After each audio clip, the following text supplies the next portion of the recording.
Je prends un exemple concret. Nous notons 10 pays africains, dont le Sénégal, qui est noté par le Standard & Poor's et qui a une note de B+, en devises étrangères, qui fait risque élevé, pendant que nous notons le Sénégal en monnaie locale, qui a A-, qui est risque faible. Et c'est ça qui représente la vraie valeur intrinsèque de la qualité de crédit du Sénégal. Et je pense qu'il est extrêmement important de comprendre que tous les pays africains devraient être notés dans leur propre monnaie. D'abord, pour établir une vraie qualité de crédit, parce que la majorité de leurs besoins devraient être dans leur monnaie locale. Ensuite, les levées de fonds à l'international, oui, elles devraient établir aussi cette qualité de crédit. Mais le fait d'avoir établi la qualité de crédit en monnaie locale permet à l'investisseur d'avoir une meilleure visibilité sur la qualité de crédit du pays qui emprunte. Parce que si je suis un investisseur américain qui ne sait pas qu'il existe une notation en monnaie locale, quand je vois une note de B+ ou de B, systématiquement je me fais une idée sur l'économie en général de ce pays emprunteur en disant ce pays est certainement risqué, ce qui est pas le cas.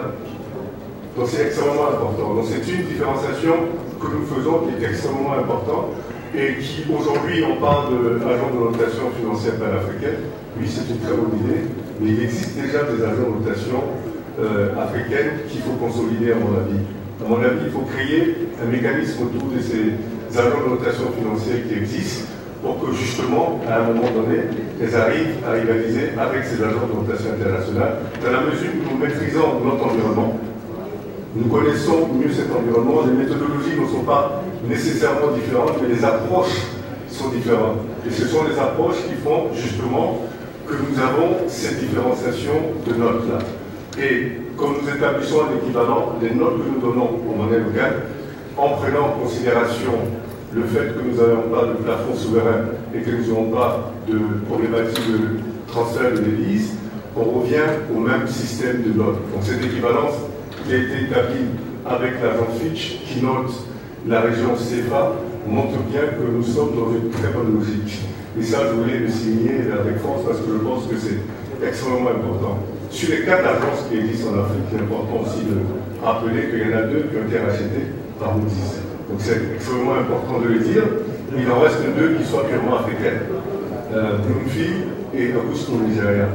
Donc ça, c'est extrêmement important de le noter. Je crois qu'on souhaiterait qu'elles restent africaines. En tout cas, nous ne sommes pas contre, ça c'est clair. Et je crois que ça, c'est extrêmement important. Je voulais aussi le noter.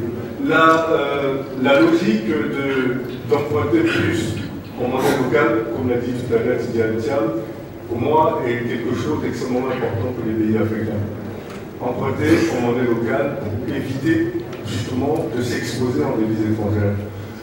En matière de crédit, le plus important, ce n'est pas le stock de la dette. Parce qu'on voit souvent les gens parler des pays africains qui commencent à être surendettés, ça ne veut absolument rien dire. Tant que vous pouvez rembourser votre dette, il n'y a pas de problème. Regardez le Japon qui est endetté à 266% de son PIB. Sauf que le Japon est endetté à 90% vis-à-vis des Japonais. Donc c'est extrêmement important ça. Donc pour moi, il est important que les pays africains commencent à plutôt s'endetter dans leur propre monnaie. Et pour ça, il nous faut décloisonner les marchés des capitaux en Afrique. Nos marchés des capitaux sont cloisonnés. Évidemment, vous êtes au Sénégal, vous ne pouvez pas emprunter en Afrique du Sud, vous ne pouvez pas emprunter au Nigeria, donc forcément ça vous limite.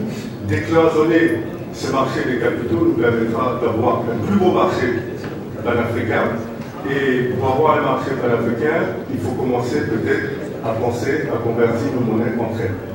Évidemment, pour commercer d'un pays à l'autre, si vous faire des achats au Ghana, comme vous êtes en Côte d'Ivoire, vous ne devez passer pas de dollars. Je crois que ça pose un petit problème. Même de l'Afrique centrale à l'Afrique de l'Ouest, vous devez passer par l'euro, ça pose un problème également. Donc je pense que dans cette bonne dynamique de commencer à trouver des solutions africaines, il y a des solutions en interne, il y a des préalables en interne qui doivent être mises en place, comme décloisonner le marché des capitaux, emprunter dans nos devises locales, avoir des agences panafricaines renforcées qui permettraient d'établir la vraie qualité de crédit de nos pays et de nos entreprises et permettre justement de créer cette bonne dynamique-là. Je vous remercie, M. le Président. Je crois que c'est 16 normalement. Les disent, comment ils l'appellent, toi? Monsieur Zez. C'est Zez,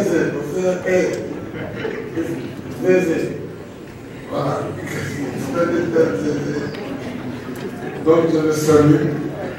Vraiment, par rapport à la réaction aux instruments, j'allais dire, Stanislas, c'est tout ce qui a été dit par rapport aux agences de notation et surtout une évaluation sur nos monnaies locales.